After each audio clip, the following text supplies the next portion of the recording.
il est évident que les politiques climatiques ont un coût, et que ce coût peut, d'une certaine façon, avoir un impact sur la croissance à court terme. Mais les politiques climatiques peuvent aussi demander, d'une part, le développement d'autres technologies vertes, qui peut, d'une certaine mesure, elles, avoir un impact différent sur la croissance. Enfin, ce développement peut générer de la croissance d'une certaine façon. Et par ailleurs, quand on parle de ces risques climatiques risquent, eux, d'avoir dans le futur un impact très fort sur le stock de capital dans l'économie, d'une certaine façon, sur les infrastructures, et eux-mêmes être une façon de limiter la croissance à long terme.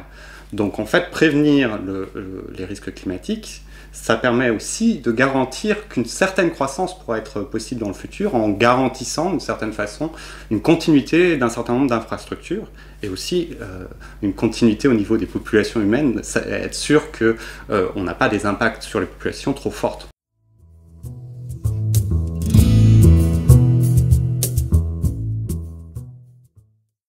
Alors pour mesurer des impacts économiques sur les infrastructures ou des dommages économiques directs, c'est assez facile. On a des prix de marché, on a les valeurs de marché, et c'est donc assez facile de valoriser ça d'un point de vue économique. Quand on parle d'autres impacts, ce que j'appelais intangibles, c'est beaucoup plus difficile, donc savoir quel est le prix d'une vie humaine, donc quel est le prix de moindres hospitalisations, de moindres accidents, c'est assez difficile. Donc il y a des méthodes économiques qui existent pour valoriser ce genre d'impact. Pour l'instant, il n'y a pas d'études vraiment au niveau global qui permettent de valoriser ça d'un point de vue global, mais on sait par exemple, on a des méthodologies pour donner ce qu'on appelle une valeur à la vie, donc qui permet de mesurer quelle est la valeur d'une réduction de la longueur de la vie des individus, ce qui est une façon de valoriser en fait ce type d'impact intangible. Mais ces méthodologies, pour l'instant, sont assez difficiles à mettre en œuvre. Elles supposent un certain nombre d'hypothèses qui sont toujours un peu discutées. Donc c'est vrai qu'il n'y a pas d'accord de façon très forte sur la valeur exacte de ce type d'impact. Une autre difficulté étant que, quand on parle par exemple de la question de la valeur de la vie, on a des valeurs qui sont différentes entre pays développés et pays en développement, puisqu'on se base en général sur des valeurs de marché, sur les assurances vie, et donc on a des différences très fortes sur la valeur d'une vie aux États-Unis et au Gabon, par exemple.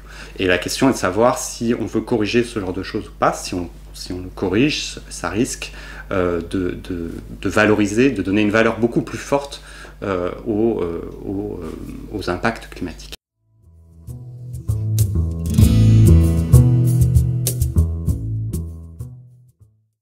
Un des points qui est assez peu, sur lequel on insiste assez peu pour le moment, c'est tous ces impacts qui sont intangibles sur la santé humaine.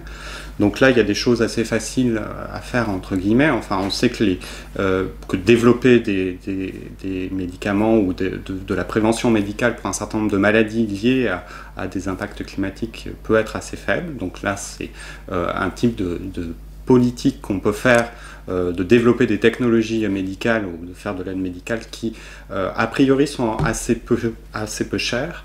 Et c'est vrai que toute cette question de la prévention des impacts humains est pour l'instant un peu marginale, et je pense que c'est là où on peut avoir d'une certaine façon un impact plus fort et peut-être moins coûteux que même sur des impacts économiques directs.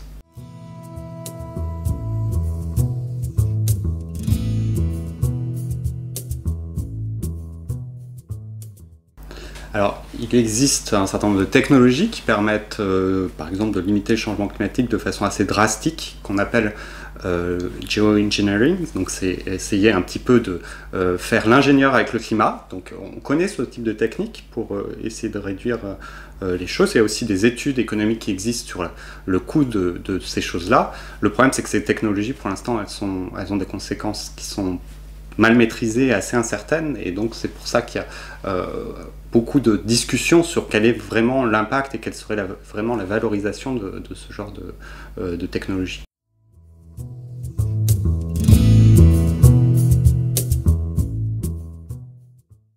Effectivement, il y a toujours une question d'arbitrage pour savoir quand est-ce qu'on va faire la politique. Donc c'est une question très très importante dans cette question climatique et qui suscite beaucoup de débats. Il n'y a pas nécessairement d'accord entre toutes tous les chercheurs sur ce point-là. Donc l'arbitrage auquel on fait face, c'est si on fait une prévention plus tôt, en général, on peut penser que les coûts de faire cette prévention plus tôt sont un peu moins forts parce que quand on les fait plus tard, il faut agir plus fortement pour arriver au même niveau d'intervention. Donc ça peut être une chose, mais effectivement, si on attend un petit peu, on peut aussi avoir des technologies un peu meilleures, mais là, bien sûr, il y a aussi un risque sur la possibilité ou pas d'avoir ces technologies demain. Donc c'est un peu cet arbitrage-là qu'on fait, qu'on arrive à faire, à modéliser dans les études économiques, mais il n'y a pas nécessairement d'accord entre les chercheurs sur la temporalité vraiment la meilleure pour faire ce genre de politique.